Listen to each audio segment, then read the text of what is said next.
Alarm పెట్టుకున్నా పొద్దున్నే 5:30కి అలాగా. వాళ్ళు జాబ్ చేసినందుకని అమౌంట్ అయితే చేయాలి కదా, సో అమౌంట్ కూడా శాలరీస్ ఆపేశారంట. చాలా బాధ అనిపిస్తుంది ఇవన్నీ వింటుంటే. సన్సెట్ అవుతుంది, భలే ఉందనుకోండి. ఇప్పుడు నాకు తెలిసి రిస్ట్రిక్టెడ్ రైల్వే కారిడార్స్ బాబు. ఇక్కడ మొత్తం పొల్యూషన్. వామ్మో ఇదేంటి, ఇక్కడ ఏదో గేట్ వేస్తుంది, అది క్లోజ్డ్, ప్రొహిబిటెడ్. అది వామ్మో స్ట్రక్ అయిపోయింది ఇది. అది తీరింది తిక్క నాకు.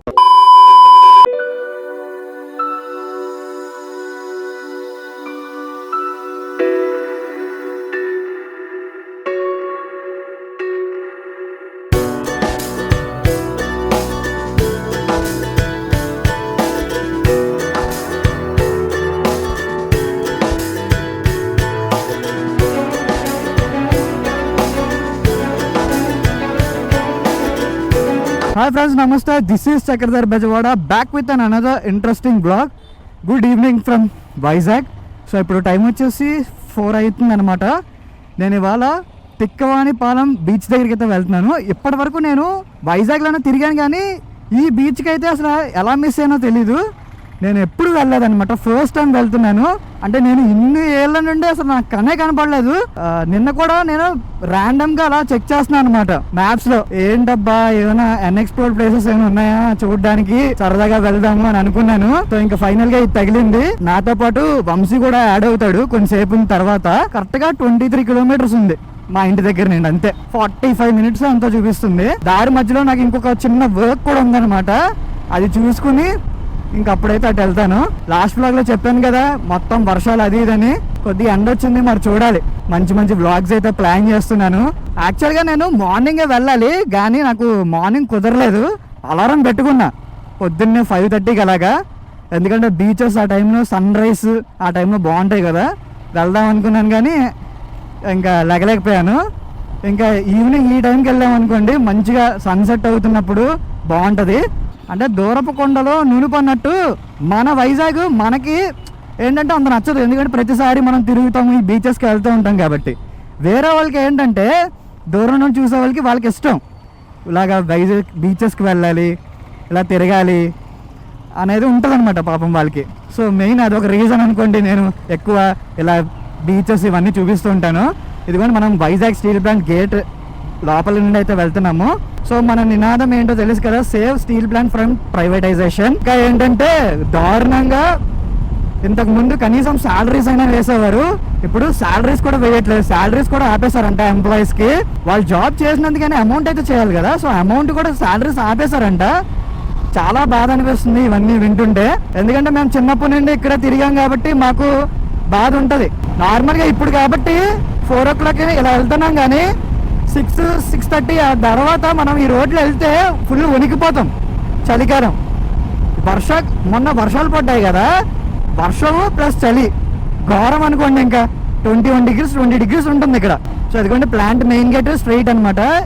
అడ్మిన్ బ్లాక్ ఇవన్నీ కూడా ఇటే. ఇలా రైట్ తీసుకుంటే ఏంటంటే మనకి సెక్టర్స్ వస్తాయి అనమాట, కొన్ని పార్క్స్ అవన్నీ ఉంటాయి. ఇదిగోండి తెలుగు తల్లి విగ్రహం అనమాట ఇక్కడ మధ్యలో ఉంటుంది. నేను ఇక్కడికి వచ్చేసాను, ఈ పని అయిపోయిన వెంటనే మళ్ళీ వ్లాగ్ అయితే కంటిన్యూ చేస్తాను. వర్క్ అయితే అయిపోయింది.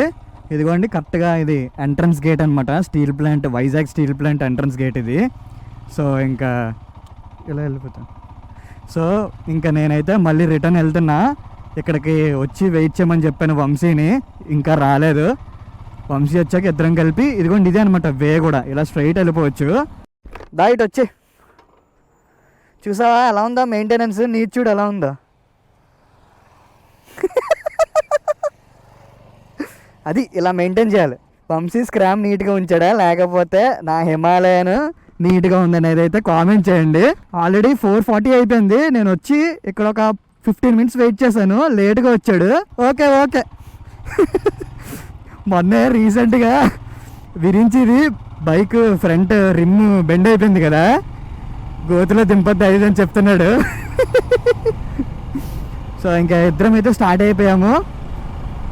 ఇప్పుడు ఏంటంటే యాక్చువల్గా మొబైల్ హోల్డర్ తేలేదు నేను. ఇక్కడ నుండి నాకు లొకేషన్ అయితే తెలియదు, ఇక్కడ వరకు అయితే లొకేషన్ నాకు తెలుసు. ఇక్కడ నుండి అలా సందులు ఉందంట, అదేంటనేది ఇంక చూడాలి మరి. ఇదేంటి హ్యాండిల్ కొద్దిగా టైట్గా ఉంది, ఫ్రీగా తిరగట్లేదు. ఎప్పుడు మన బైకే డ్రైవ్ చేస్తున్నాం కదా, సరదాగా మీరు ఇవాళ ఈ బైక్ కూడా చూస్తారని చెప్పి ఈ బైక్ అయితే షిఫ్ట్ అయ్యాను. నేను మధ్య మధ్యలో ఇంకా మ్యాప్స్ చూస్తూ ఉండాలి, నాకు అస్సలు లొకేషన్ తెలియదు ఇది ఎక్కడో. భలే ఉందనుకోండి ఇవాళ అసలు ఈవినింగ్ చల్లగా, ఎక్కువ ఎండ లేదు, ప్రశాంతంగా నాకు నచ్చింది. చిన్న చిన్న ఫీచర్స్ మారుతాయి అంతే, మిగతా అంతా సేమ్ నాది ఇది.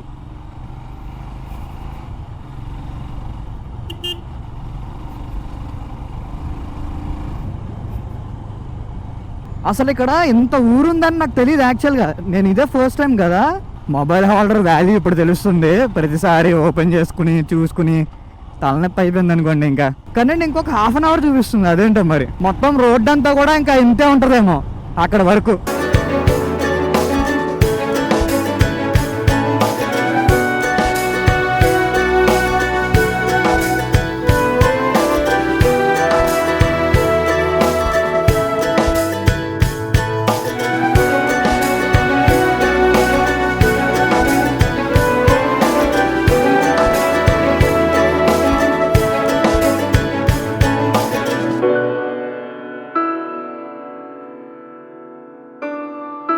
నాకెందుకో ఇది హ్యాండిల్ కొద్దిగా బెండ్ ఉందేమో అనిపిస్తుంది.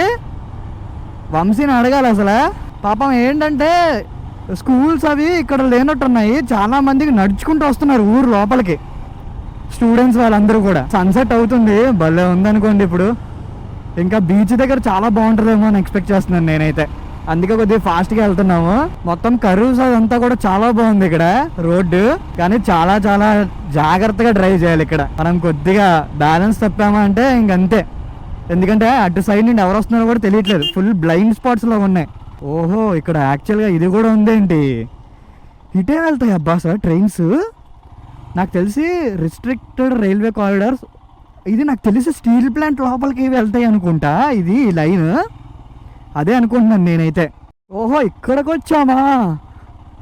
ఇదంతా కొద్దిగా డిఫరెంట్గా ఉందన్నమాట, చూసారా? అదంతా కూడా ఎన్టీపీసీ అనమాట. ఎన్టీపీసీ యాక్చువల్గా మనము అటుపక్క వే ఉంటుంది, అలా వెళ్తాము. కానీ ఇప్పుడు మనము బ్యాక్ సైడ్కి వచ్చాము, అంటే ఈ ఊర్లో అవన్నీ ఉంటాయి అన్నమాట. యాక్చువల్గా నాకు తెలిసి ఇంకొక వే కూడా ఉంటుంది, కానీ అలా కాకుండా మనం మరి ఇటు నుండి వచ్చాము. అది కొంచెం చూసారు కదా, అంతా కూడా ఎన్టీపీసీ.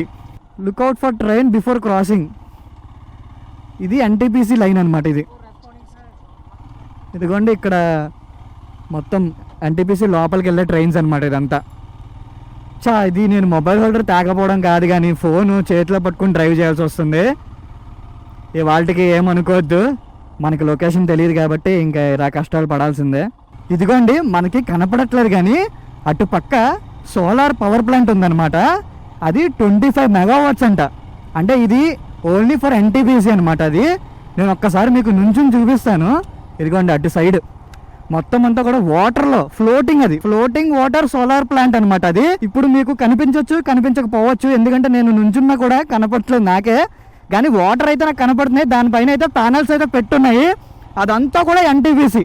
చూసారా స్మోక్ ఎలా వస్తుందో, పొల్యూషన్. రోడ్డు ఉంది ఇక్కడ, రోడ్ లేదేమో అనుకున్నాను. అటు నేను చూసుకోలేదు, డ్రైవ్ చేస్తూ మ్యాప్ చూడాలి కదా, అదొక చిన్న కన్ఫ్యూజన్ అనుకోండి. బాబా ఇక్కడ మొత్తం పొల్యూషన్, హెల్మెట్ వేసుకుని తిరగడం బెటర్, లేకపోతే ఏమైనా మాస్క్ వేసుకుని తిరగడం బెటర్. మొత్తం ఘోరమైన పొల్యూషన్ ఉందనుకోండి ఇక్కడ అంతా. ఇంకొద్దిగా ముందు వచ్చి ఉంటే బాగుండు, మంచిగా ఫొటోస్ అవన్నీ తీసుకోవచ్చు.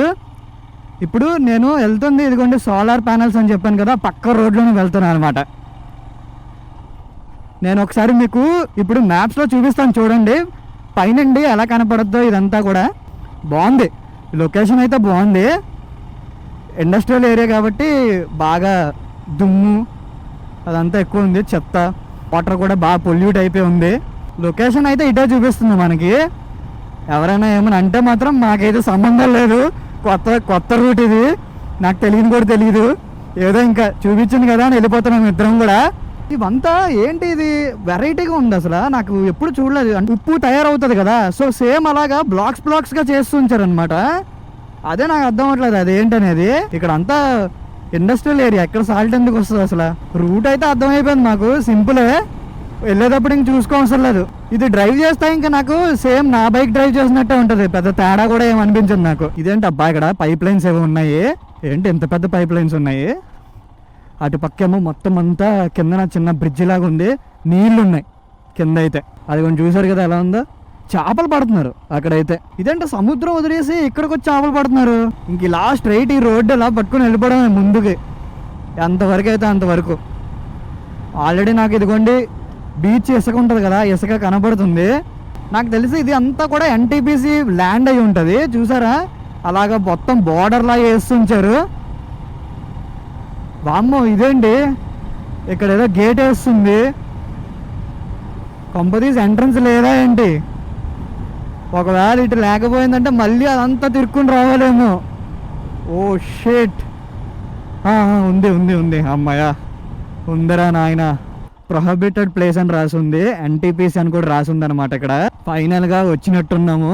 ఇక్కడ చూస్తుంటే కొందరైతే ఉన్నారు. ఇదిగోండి ఇదే తెక్కవానిపాలెం బీచ్. బాగుంది కదా అసలు. ఇది నేను ఎక్స్పెక్ట్ చేయలే ఇలా ఉంటుందని. కొద్దిగా అలాగ అక్కడి వరకు వెళ్దాము ఆఫ్ రోడ్ చేసుకుంటూ. ఆఫ్ రోడ్ ఏం కాదులేండి, బాగానే ఉంది. Nice nice nice nice nice. ఇది నేను ఎక్స్పెక్ట్ చేయలే, అస్సలు ఎక్స్పెక్ట్ చేయలే. రూట్ అయితే బాగుంది, ప్రశాంతంగా ఉంది, ఎవ్వరు లేరు ఇక్కడ. వీళ్ళు ఆడుకుంటున్నారు మంచిగా.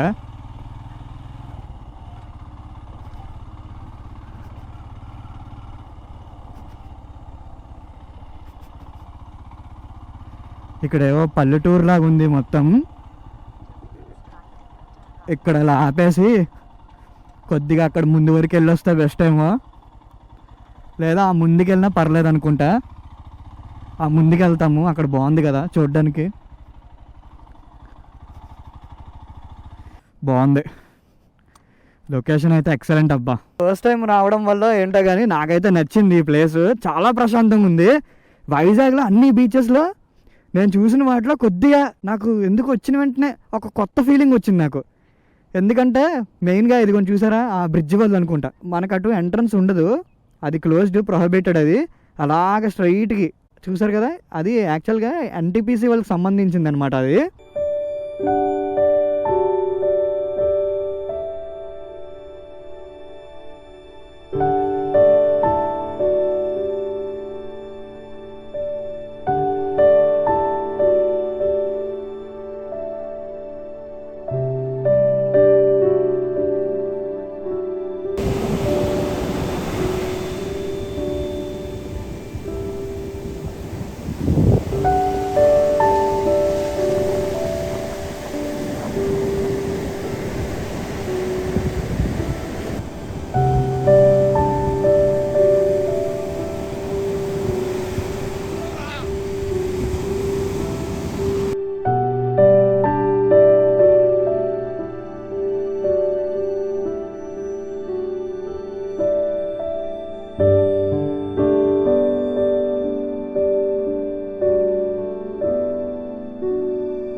Time is like 5:40.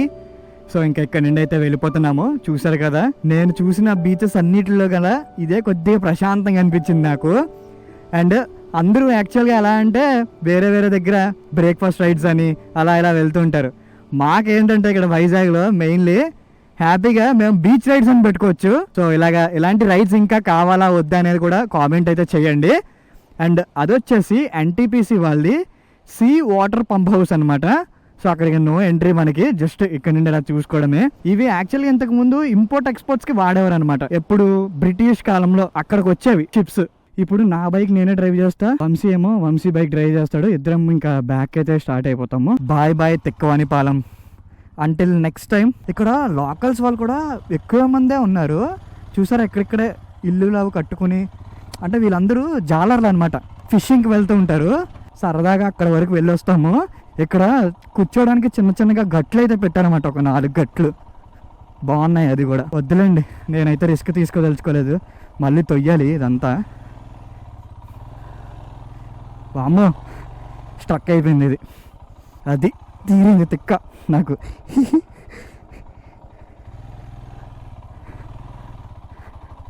అమ్మాయ వచ్చేసింది. ఓకే గాయ్స్, ఇంకెక్కడితో అయితే వ్లాగ్ ఎండ్ చేస్తాను. మీకు కనుక ఈ వీడియో నచ్చినట్టయితే please don't forget to like, share and subscribe to my YouTube channel. See in the next vlog guys. Bye bye, take care, फिर मिलेंगे, बाय बाय.